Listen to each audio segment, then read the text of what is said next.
এখন চলছে seasonal flu, মানে সিজনাল জ্বর ঠান্ডা যেভাবে লাগছে, আপনার থেকে 300 হাত দূরে যদি জ্বর ঠান্ডাকে রাখতে চান, তো আপনি সবসময় ভিটামিন সি খান। আর ভিটামিন সিটা পাবেন কোনে? এই যে লেবুতে। এই যে এবার টাটকা লেবু আপনি গাছ থেকে ছিঁড়বেন, হয়তো সবার বাড়ি থাকে, নাহলে বাজার থেকে কিনবেন। তাহলে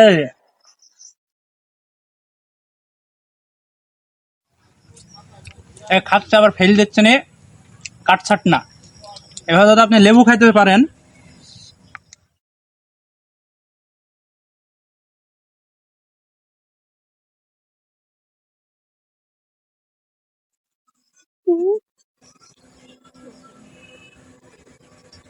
কোনো ক্ষতি নাই।